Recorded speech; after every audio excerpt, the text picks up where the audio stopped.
I'd like to announce that the meetings of the Mechanicsburg Area School District Board of Directors are being recorded and live streamed for the purpose of transparency and increased public access. The live stream, along with recordings from previously held meetings, can be found on the school board YouTube channel. We'll go on to item 3, budget and finance. Item 3.01, investment plan, annual update. Mr. Longwell. Thank you, Mr. Up.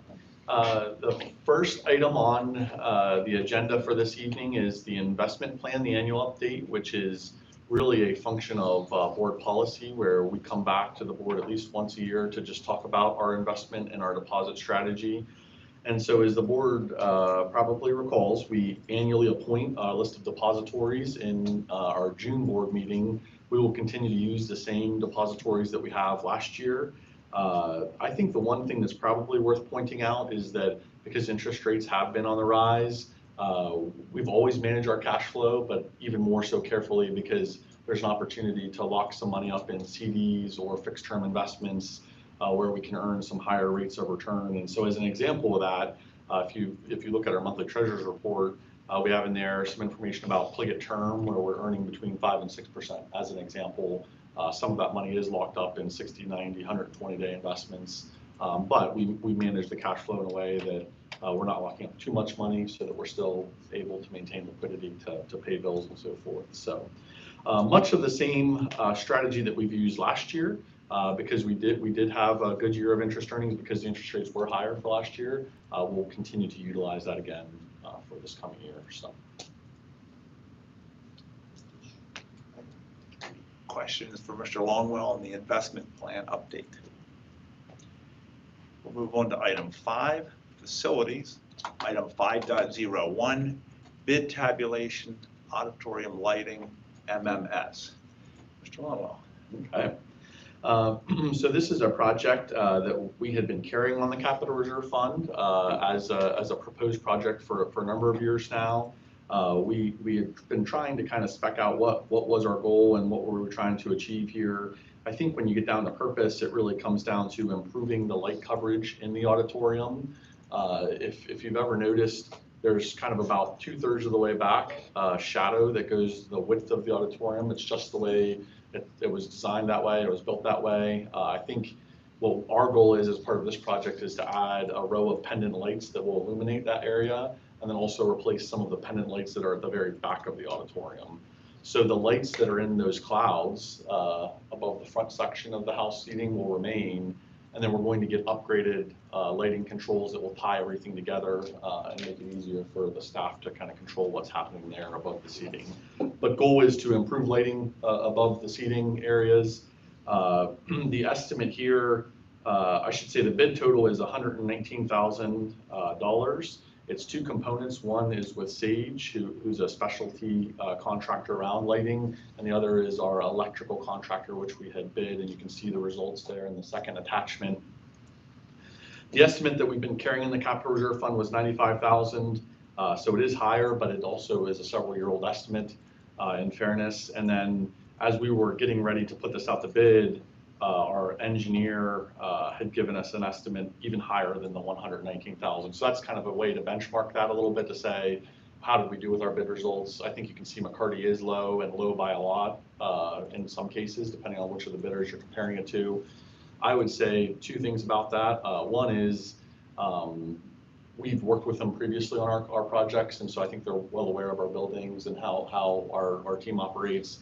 And they also have some projects in the area, I think. And so I think we're able to kind of capitalize on that a little bit. So we're comfortable with where the bids and where the total project came in terms of cost, and would recommend moving forward with both McCarty and Sage to upgrade the lighting there in the middle school auditorium. Mr. Longwell, we were talking on Monday after the first day of school there and looking over the situation. Does this bid include the ability then to turn up all the lights, like brighter than what they currently go? Or is that an additional thing that we were discussing that maybe should be done? Well, and so to your point, I know the question sometimes comes up about even those emergency lights that are in there in the sound clouds. And so we were talking about with the contractor if those could be tied in to the lighting controls to see if there's an opportunity there, because they're currently wired to come on when the generator comes on. So I think it's a question of something we can work through with the project. I think in either event, this project will definitely give us better coverage and spread for the entire house seating area and the auditorium, and really get us to a better place. Other questions on the auditorium lighting proposal? Move it forward for next month's meeting. All right, item 5.02, bid tabulation, network upgrades, fiber replacement. Mr. Longwell. Okay. This is one I want to give credit. I appreciate Mr. Faribault and Mr. Freer's efforts. He's in the audience here today to kind of continue to evaluate mission critical areas of our technology department. I think that our network and our connection between our buildings certainly falls into that category of mission critical. One thing that we had become aware of is the fiber lines that connect some of our buildings, in this case Elmwood and then the Upper Allen campus. The wire had become damaged in some sections, really from the turnpike into Elmwood, if you picture where the bridge is there by our facilities center. The best anecdotal comment that I would make is it's almost like a freeway, a 6-lane freeway where a couple of the lanes are closed, right? Now, the only issue with that anecdote is that we aren't experiencing any backlog or bottlenecks. Like, the network's still able to operate, but the 6-lane freeway is maybe 4 lanes or 3 lanes. And so the issue is if you experience more damage to the lines, you could lose the campus altogether, and that's not the situation that we want to find ourselves in. And so we're proposing to cut the line there at the turnpike and splice a new line in and then run it back into Elmwood so that we can reestablish the line as it should be. We had looked at a variety of options to say, is fiber still a good backbone for the network? And the conclusion that we reached with our consultant and our tech department was it's still the best option from a reliability and a cost perspective, and so we're comfortable with recommending that to move forward. You can see the bid summary, and I'll just draw your attention to a couple areas. The first is the base bids, and you can see in terms of benchmarking, they're pretty close to each other, the 3 bids, so you feel good about that from a pricing perspective. Another benchmark is, for perspective's sake, in the capital reserve fund, we were carrying an estimate of about $100,000 for the project, so it's actually under the estimate, you know, even with the base bids where they were coming in at. So we're recommending the base bid. The second piece I wanted to point out is the reason we're not looking at the alternate is the alternate was something the engineer had proposed just to kind of explore a little further to see what the cost would be. It's a type of line that helps with future pools if we ever had to do that. In our view, the cost of that was not something that we were recommending or necessarily interested in doing. It won't affect the line that we're installing as part of the base bid, and we're just comfortable with moving forward with that recommendation with Lear Electric at $60,900. So the first company with 0 at the option, does that mean they did not bid it? That should have said NA. Yeah, they didn't. Okay, They actually didn't bid the alternate. Yeah, that's just a typo there. We'll correct that. Was there any concern with the, the options? One is almost 3-4 times the other, as far as the option bid was concerned. Oh, in terms of if we were to use the alternate, yeah, that was a question of why was it so much different. But I think in our view, as we even looked at, do we even want to do the alternate? We kind of arrived at, let's just do the base bid, make sure we address the fiber line as it is, as it sits. I would say the alternate was a nice to have if we ever had to run another line, but in our view, we're comfortable with this, with this as it's recommended. So. And hopefully, if we ever have to run another line, the technology would be different. Yes. Yes. We wouldn't have to run lines. Okay. And to your point, the other part too is if we ever have to run another sectional line, it's one of those things where whether it's 35,000 or 100,000, what would have the cost been to run a second line versus, you know what I mean? So, which you're still gonna have to do anyway at that point. So that's where we're at with the recommendations. Okay, thank you. Yeah. Any other questions or discussion on the network upgrades? Okay. We'll move on to item 5.03, facilities update. Dr. White. Yeah, so tonight we're actually going to do 2 different components of this. One a little more specific to the high school, and then one as we bring students back next Monday. A typical year, whatever that means, is there's a lot of summer projects that are happening. And so we'll talk a little bit about those summer projects too.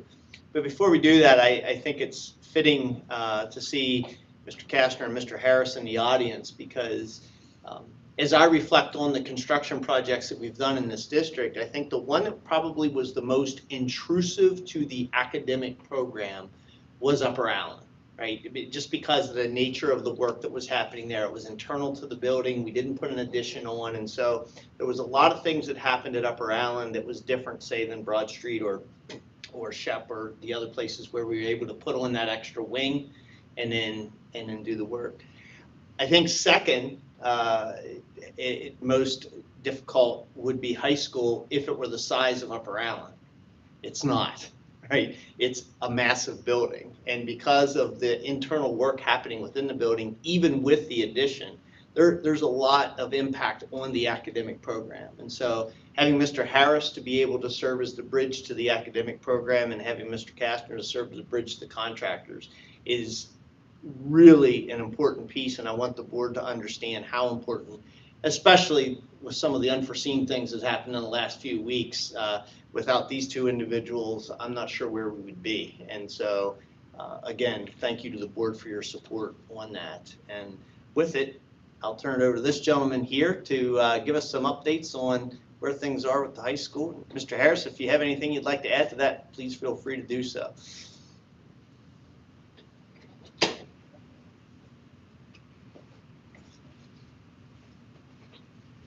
Good evening. So, what do you want to hear? It's all done and it's spiffy and pretty and All that. excellent. We're on the right trajectory. Yeah, just, We also want to hear that you came in $10 million under budget. well, I can't say that. Okay. Depends on where you're asking the question from, because there's some arguments to be made that maybe that happened. I was thinking that way too. But generally, it's been a smooth transition. Of course, teachers' first day was yesterday. And we're still doing some work in the classroom side over there, and even the locker rooms, but most of it is relatively minor work. And we're in a place that we'd like to be every time we're getting ready to turn over a phase. So not that we can relax, and all the contractors really stepped up. I mean, there has been extra hours worked in the last 3-4 weeks to get to where we are. But all in all, things look good. And the renovations, I think, are nice. I asked everybody to do a list of things that they know, because you're all aware, of course, that we typically have delivery problems with something. And so I asked each contractor to outline that for me. I think I had 13 or 14 items on my list, was all. I mean, to me, that was really good. And some of those are already worked off the list. So, and for example, we have what are called, they're named after Mr. Bradley units, which are like a multiple wash station, and they're made by a company named Bradley. We didn't get them yet for some of the locker rooms. Contractors going ahead with temporary sinks, that we'll be able to use just fine. The kids will be able to use just fine, and that'll get it. I think they're shipping the 7th, and we'll get them the following week. So that following week of September, we'll have them put in. But that's the kind of cooperation we're getting right down the line. And I'm going to guess that about half that list is already done and off. So really, and then the other part of the turnover is mostly locker rooms on the opposite end of the building. And we thought we were going to have problems with lockers, but they came in time, so we got that. As I said, the Bradley units we don't have there, but we'll do something temporary till we get in. Really, electrically, we have everything we need for both sides. So we're ready. I wonder, Dick, maybe a good frame of reference, at least in my mind, I always try to think about it in sections of the building. And so through a phasing lens, there was the new addition, the phase that we're currently working in, which is about to be turned over, and the phase that I know you and Mr. Harris are working to say, here's what that looks like this fall, right? You know, so maybe through those three buckets or three lenses. Yeah, because you have the classrooms or sort of a three-sided classroom wing there, and we're turning over the far end. They used to call it's been called the ninth grade group. I'm not used to that, but it's been called the ninth grade wing, and I call it the crossover wing or the north wing, because it bridges between the two end classroom wings that are going north and south. And so the front one now, the one that faces Broad Street, is the one that's under construction. That's the one we had asbestos abatement done in June. To the rest of the abatement was done in June, and then it's already like we're already doing door pockets and that kind of thing. I mean, there's a learning curve in these things where when you start the very first one, it takes a little extra time. You get some measurements worked out and all that, and then it starts to get smoother as you go, and that's what we're seeing. If all of our deliveries hold up over there, because we're more likely to have things now too, since we're farther along the project, then I would expect that to be another smooth turnover, but we'll see. That's January if that's happening. But then in the meantime, as Greg's mentioning, the wing on, the classroom wing on the George Street side, let's call it, we didn't touch that yet, really. So that abatement occurs then in January, the final abatement there. We'll be turning over the classrooms on the Broad Street side, vacating that, doing the abatement, and proceeding from there with the construction. And that is a little different because there are more labs in that area, but it's still similar construction. There's a lot more casework and that kind of thing, as you can imagine. But once again, because they're farther along the project, we'll have that stuff on hand. I think what's remarkable and something Dr. Liddy had shared, just to reiterate the credit to Mr. Harris and Dick, that a building of that size, almost 1,400 students, right, Mr. Harris, I think, somewhere in there. And each of those classroom wings, how long they are with classrooms, it's talk about giant Rubik's Cube with the master schedule and where does everybody go and how do we manage phasing. And so it's been going very well. But, oh yeah. Well, I mean, Dave has been, for not having done this level of a construction project before, he just is nailing everything. And the fact that he's been freed up now, to some extent too, has been a huge benefit. There's no doubt about it. Dave just has that ability to organize the right way and not kick people off in the meantime.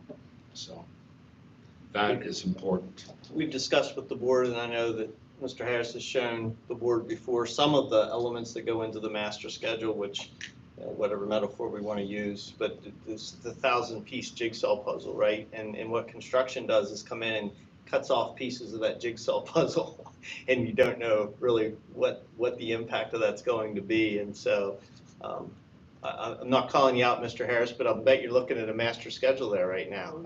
Just As a matter of fact. being a former high school. Furniture versus class sizes. So it's a constantly evolving matter because you don't want to hold up the contractors, but you don't want to disrupt the classes, and it's just this balancing act, and having these two being able to really focus on that has allowed the rest of the operation of the district to continue, including the high school. Any comments you want to make on? Yeah. First on the kind of the construction, I echo what Dick said. You know, Wayne, who's the lead from ECI, I mean, name means nothing to you, but that guy can text 24/7 and get an answer pretty quickly. Knows when the parts are coming, when the contractor's on. It's just he's awesome. Rick Freer has been phenomenal in getting the classrooms ready for the teachers for next week. And Eric Hoffman's crew as the summer workers, particularly even his maintenance crew, because we've basically pivoted about 60 classrooms here last week, and I'm running 3 Google sheets of teacher concerns of things that aren't addressed, and it's not bad. I mean, credit to the teachers are patient and trusting, but a lot of things happened that they came back to ready to roll. Last thing I want to share with the board is, if you would hear from neighbors or family members, the long walk, clearly the project is not done, and so when the project is not done, we're still not quite able to use it exactly the way we designed it. We know the second floor of the old building to the second floor of the new wing is down and up a flight of stairs and a good walk. The design is that very few kids would need to ever do that when we're finished. But when you take out the whole front hallway this year, that means all world language this fall is in the new wing. All math from the front hall is in the new wing. All business from the front wing is in the new wing. But social studies and English came back. So you're going to have a ninth grader out there who could have English up or social studies upstairs, have to go to the other place for math, and then come back for English. Not the design. So if you would be hearing things like that, that is why we want to get to the finished product where we're putting more older students in the new wing and younger students in that back wing to minimize that. The other thing is, it's also probably the last semester where we still really aren't realizing new space yet. So we're tight. A couple periods, we've got some English classes going on in math rooms, putting health in a choir room today. That's a decision we had to make. That's not our norm, and we've been able to not make that be our norm, but after this semester, we will start to realize capacity for the first time. So in regard to those long walks, would that make kids late to class? And if so, are the teachers? Yeah, they're aware accommodating of about that, and we made the decision not to increase the amount of class time because you also have far more kids who only need to go 2 doors down or around the corner, and idle time is generally not well spent. Yeah. Among 1,400 Yeah. students. So yes, we've asked people to have that. You use your gauge. You know your kids pretty quickly. Yeah. Are they milking the system, or are they? Is this a legit thing? So, and we had some of that last year, but not. Remember, the furthest wing was closed down last year, so that's just inevitably it's going to be a little longer this time. I appreciate your kind words about Wayne. I know he takes it very seriously. He lives in my neighborhood, and he's been very stressed about our Mechanicsburg project, and he takes it very personally. Thanks. I don't know his work, but I said, he does everything he can to get us the answer we want. does. Yeah, I was going to also look at another aspect of this, and Dave has bought into this as soon as he was in the position he's in, is establishing and maintaining relationships. And that's what we're all doing. I mean, what's bad is at the end of the 2.5 years or something, everybody just says, see ya, and that's it. But that is very active with this group. And I don't know, Dave, if you agree, but everybody trusts each other, everybody works for each other. That's the kind of relationships you want to nurture on something like this. It's just too hard if you don't. Mm-hmm. And fortunately, they don't have any of those contractors who seem to want to make it hard on everybody. But then that's partly because you just put your arm around people and say, let's go. So. That site superintendent is such an important, and we've seen that, now through 8 projects, I guess, that who you have there that's coordinating with the general is so incredibly important. So to your point, and owning it and taking it personally, that's who we want, and that's who we have. Yeah, I've had 2 kids who have literally lived through this school district in the meat of this. It's ridiculous. They're like perfect age for it. I've asked them both several times, how has your education been affected by the construction projects? And it's like sight unseen. They don't even notice it, which is an incredible, it's just a testament to what you guys have done. And it's true. I mean, they haven't, and they've lived through the meat of everything. Like the age group was just lined up perfect for all of it. But I think that you guys have just done a phenomenal job keeping that away from the children and not making it a focus. So That was definitely one of our misses, Dr. Rhodes, when we started out, was to separate construction from the education process. And not so much that we didn't want kids to see that it was going on, because I think it's interesting anyway, but to not let the construction project process adversely affect anything to do with the educational process. And I do think we have really made an attempt to do that. it's amazing. I have to laugh at how you always said it, so did Dr. Leidy, like at the kindergarten academy here in particular, how the kids actually like, that was like the focal point of their It day. was. They love looking out through the portholes at the, to see Yeah, what's going on you'd out see him there. lined up there. And the excavator's daughter was one of those kids, so he would hear about it every night, why did you do this? So, We have a few chapters we can put in the book, We do. but some interesting ones. Well, and to that point, I've heard stories of students being able to work in the high school and use that as learning opportunities as well. And I think that that's been fabulous. I mean, we get them when they're really young in kindergarten Right. watching it, but as they're high schoolers and building their careers, what better place to be able to do it than right in your high school? So Yeah. it's been great. Expensive, but great. Uh-huh. Mr. Kester, maybe Memorial Stadium update, some, Can I mention one other thing Oh, about the high sorry. school? It wasn't mentioned. I think this is probably the first time in the building's history that we'll start school with counseling, health services, and the administrators all in the same suite. That's new for this fall too, with everybody moving into those. The original build in the 60s, 70s, counseling and administration were right there, and health was right across the hall, so technically not in the same suite, but it's, you remember down where the nursing wasn't high school, but not in the last 25 years, it's been a schism, really, yeah. And that'll be new this fall, those Now, weren't you know, open. very useful. Memorial Stadium, we're continuing to make improvements down there as we are able to get along here. One of the things we just completed was complete renovation of the inside of the concession stand. Everybody's seen what's happening on the outside, but now the inside is outfitted with mostly stuff that would meet code, that kind of thing. So that's a good thing. And there's some stuff I'm continuing in there too.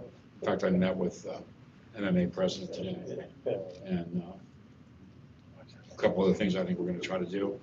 But that is looking good. I mean, they'll be ready to use that facility Friday night for the Carlisle game. And the couple things I want to do, I won't have done then, but then we have 2 weeks till the next game. So that is pretty much complete. It went without a hitch. I mean, it was very good. Little things like the new stadium lockers in the officials' room they're in, things like that. perimeter fence. The perimeter fence. That was next, Yep. because that's one of my favorite things down there. The 4-foot perimeter fence around the field just came out really well, and it's going to be so functional. And it makes a separation, but yet it almost brings it closer in some ways. It's a really interesting dynamic there. I don't know if I can explain it, but it just made the whole field better. The sliding gate, all that stuff this is stuff we've been thinking about for quite a while.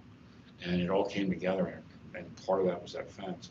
The skirting around is really nice too. That came out real well. There's a few things that aren't, as Dick mentioned, aren't going to be ready for the opening, one of which, again, when you do something initially, as soon as you do it, you go, oh, we would have done that differently if we could again. Yeah. And fortunately, we were able to do a couple things differently because of the additional funding that came in, including the back net for the Yes. goalpost. But the timing of that and getting that in is not going to happen immediately. So, but the new stuff will protect the new field house much better It than will. the current It'll be situation. 10 feet higher than it was. So, There's some things along that line. And just to clarify, we meet code. It's just that the people that that wanted a lot more than that were things Yeah. that we probably wouldn't have been able to meet code had we installed them. So just So clarify. kids aren't gonna get Everything electrocuted. we did, That's the improved week our one. situation with It's code. only And parents. it's, So, and there's a press box going in at some point too, right? and I mean, that's the next thing, the next larger thing we're going to be working on. When do you anticipate that? I think we'll be starting that within the next 2 to 3 weeks, Okay. but I'm still meeting with the contractor. I want to get things lined up the way I want to see them. But we had good news on the design part of it, so. Good. It's very much needed. I ran Yeah. into Mike Well, Friday Reagan night somewhere and he one was asking about that and I said, I'm not sure. So, you know, me and Mike, we can. Yeah. Once that gets going and we establish the platform, I think it'll go pretty quickly. Broad Street update, some construction going on there, Well, street construction, I should say. Whoopsie, thank you. yeah, I mean, of course, the borough's working on a stormwater project there, and that's involved relocating other utilities as well. I was pretty impressed with the cleansing structure that they put in, which I feel like is almost as wide as the street. And that is kind of close to the George Street, George Keller intersection there. But they're continuing to work out there. They are getting to a point where the water company's supposed to come in and relocate lines in George Street down toward Simpson. I guess that would be right. Yep.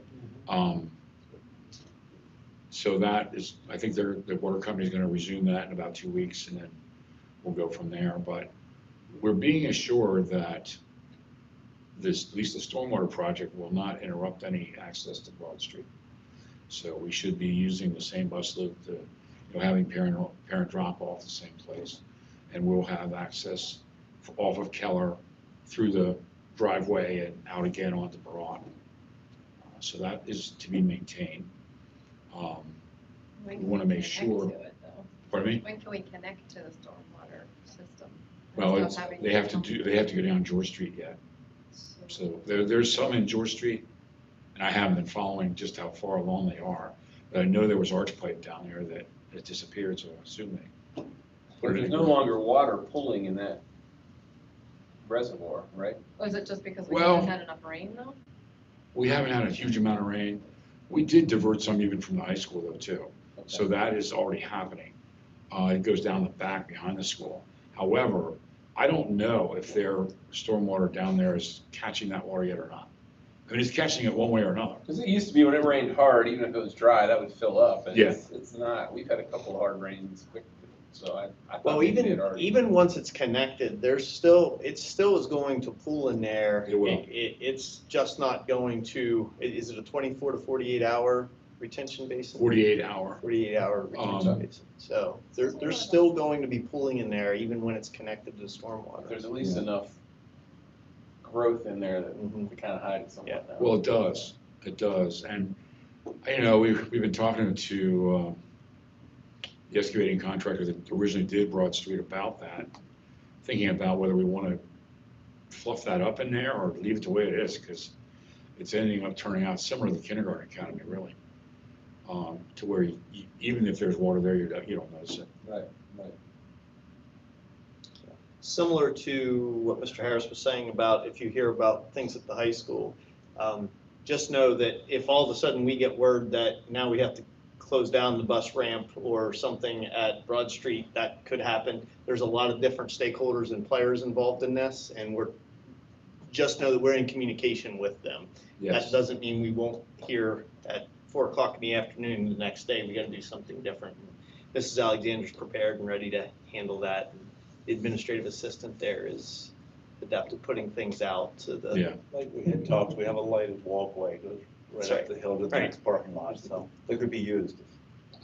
You could have drop off there to some extent.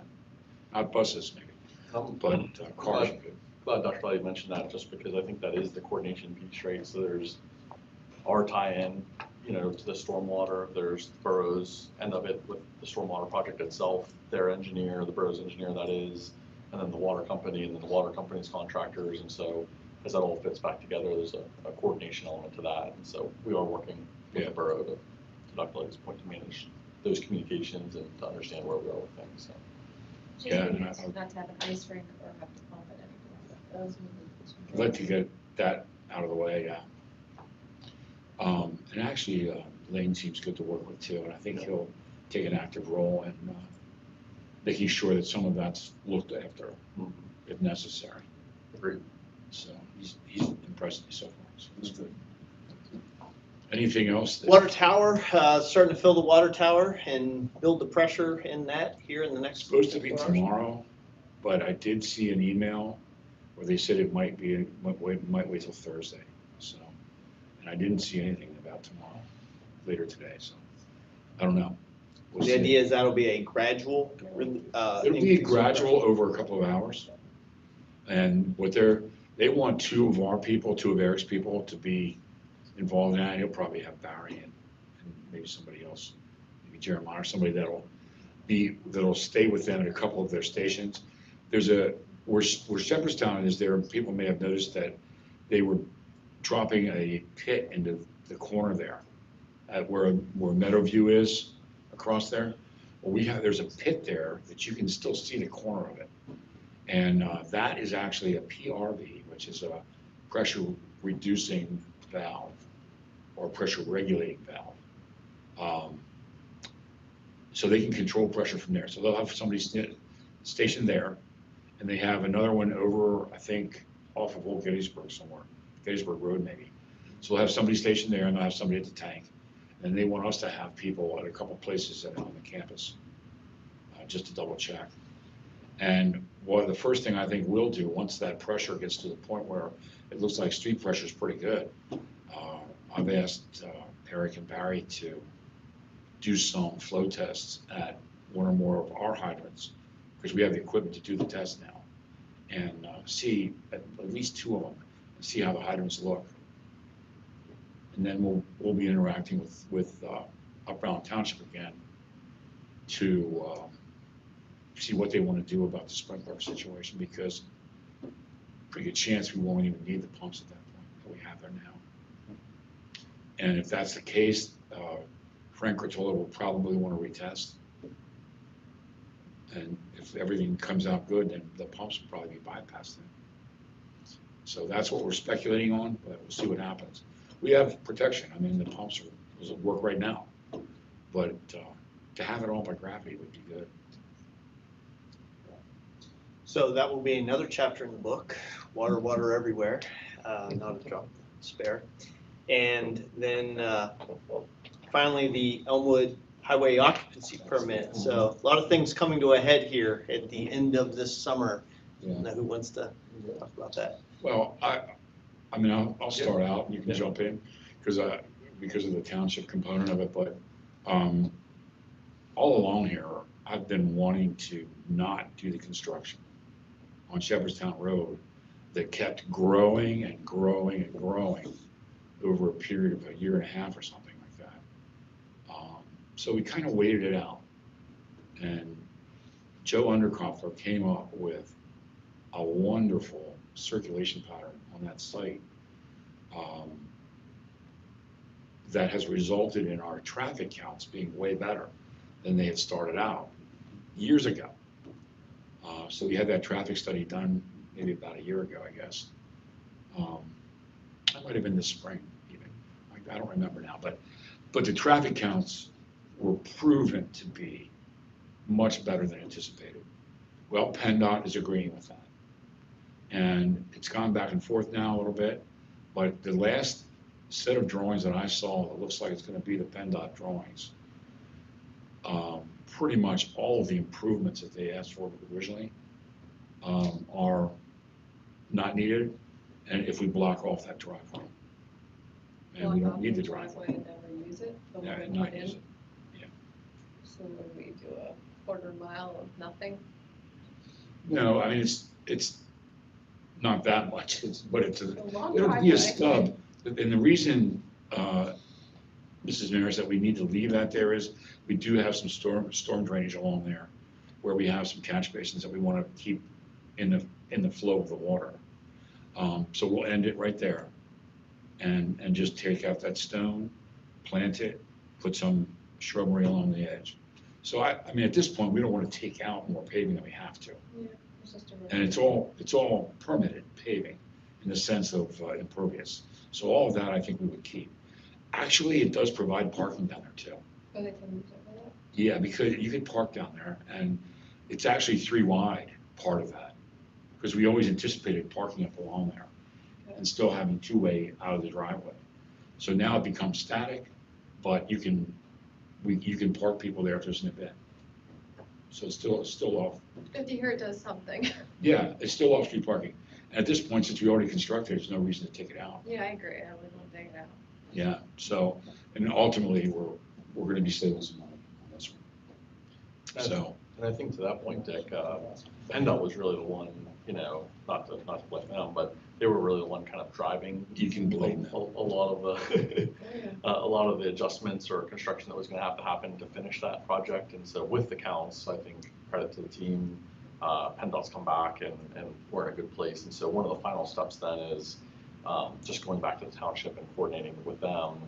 Initial indications are that they're going to be agreeable as well. We get some final conversations with them. And I'll get over to Jen tomorrow. So we'll have that. I think the big hurdle there was getting PennDOT to sign off on not doing those additional improvements. And so that's a really good first step. Yeah. Next step. And I will tell you that ECI has graciously allowed us to hold $100,000 from their contract for that for 3.5 years now, or something like that. As retainage. As retainage. But I mean, it was work that they didn't do. Right. So they're not out the money, but they kept the contract open for us. And now what we'll do is we'll reprice what has to be done within, I think it'll fall within the amount we still have. So. So just as a memory refresher, PennDOT actually makes a decision based on the traffic count, correct? In the sense like they can mandate that we put another entrance exit in. Yeah, and I think anytime there's improvements, there's the municipal conversation you have, right? And then if it involves a state road, then it triggers PennDOT's involvement. And then they're able to, based on traffic counts or their view of traffic flow, they're able to instill additional requirements, right? Like They are. I mean, So essentially, they're the ones that have to say you don't need it now. Yes. Based on, because they said originally, yes. because originally they Yeah. said we had to have that as Yeah. a second, right? Actually, we wouldn't have had that necessarily have that drive. That's how we were solving the problem. But what they did is they dictated what we had to do with it, all the parameters involved in it. So, it went from just a regular little driveway to a right in, right out. Left-hand turn lane, Yeah, had to put in sidewalk. it was Had to put parking on the side. a curb all the way up the and road. move a water Yeah. line. We still don't know if we would have had to have done that or not. All of it was widened. They were gonna take out some of the sidewalk even, up next to Elmwood there, and widen that. And then they wanted a left turn lane. I mean, And this all just kept getting It added did. and added to the project. We went over to PennDOT for a meeting. An entire team of us went over, and it just, you talk about scope creep, as Dr. Van Drew used to refer to it. It was a significant scope creep. it was. So the fact that we're able to get back to, we're not touching Shepherdstown, it's a victory, I think. I feel that way. So I'm hoping this will get finalized pretty quickly. Once we talk to Jen and get there okay, I think it will go quickly. I think the actual design is already done. So all we need now is PennDOT to sign off. Any other questions for Mr. Kastner? Dick, I just want to say again, thank you, that your services to all these projects have been invaluable. I mean, you're probably the single best investment that we made, when we started all this. I know you're modest, you don't like that. I mean, But honestly, I mean, just your expertise on all these things and you're tying everything together has just been absolutely amazing. And, in the past, that burden was always put on an existing employee who was already overburdened on the work. You being able to just concentrate solely on these projects is just phenomenal, just based on my experience about the project. Yeah, obviously, I appreciate it. Thank you. Thank you. Very much. Any other questions for Mr. Kastner? Thank you, Dick. Thank all of Thank you, Mr. Harris. These things wouldn't be happening the same way if it weren't for this board. Guaranteed. And I've seen the You've other seen side. that too, haven't you? I'm sure you have. I'll put a call into Bradley to get him to expedite that. Expedite it. My cousin Joe. It's gotta be a relative. Because We'll take it. If you can shorten the 2 week or 2.5 week delivery time, it'd be great. I'll see what I can do. I know a guy. Sure you do. Thank you. That being said, the meeting is adjourned. Very good. Is this right? No?